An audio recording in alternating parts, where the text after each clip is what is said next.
رئيس الوزراء بأن المجتمع البحريني سيظل متماسكا وقويا ولن يزيده الاختلاف إلا لحمة وصلابة، وستخرج مملكة البحرين إن شاء الله من هذا الظرف أقوى مما كانت عليه بعزيمة ووطنية أبنائها الشرفاء.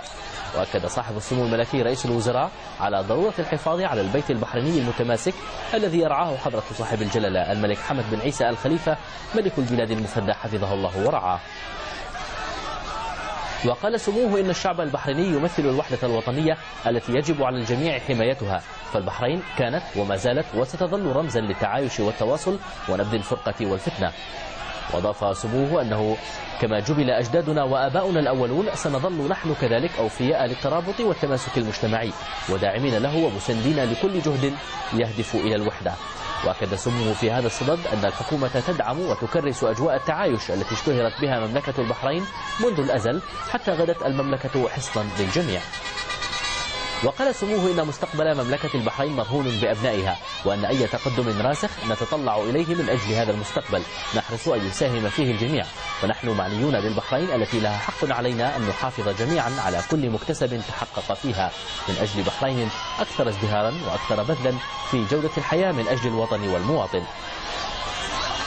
ومشددا سموه على أهمية صون الوحدة الوطنية والحفاظ على المكتسبات الوطنية التي تحققت والبناء عليها، وأن تتلاقى الجهود من أجل التجديد والبناء، فالجميع شركاء في المسؤولية تجاه الوطن حتى يبلغ مأمنه في التقدم والازدهار وهو أكثر عزة وأكثر شموخا. وأعرب صاحب السمو الملكي رئيس الوزراء عن ثقته بأن صوت الوطن هو المسموع، وأن المصلحة الوطنية هي التي ستكون سيدة الموقف وسترجح كفة الوطن وستكون الغالبة على أي أمر آخر، داعيا سموه المولى جلت قدرته بأن يحفظ مملكة البحرين من كل سوء ويديم عليها نعمة الأمن والاستقرار.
نتخلى عنكم وانا معاكم، لا اريد اطيل عليكم، شاكر لكم هذه المواقف، هذه وفاء منكم لوطنكم، من يحب هالوطن كلنا نحب بلدنا، الله يقدرنا على خدمتكم وامنكم واستقراركم، وان شاء الله ما تشوفون لنا كل خير، وانتوا اسناد هذا البلد، وانتوا سند الجميع.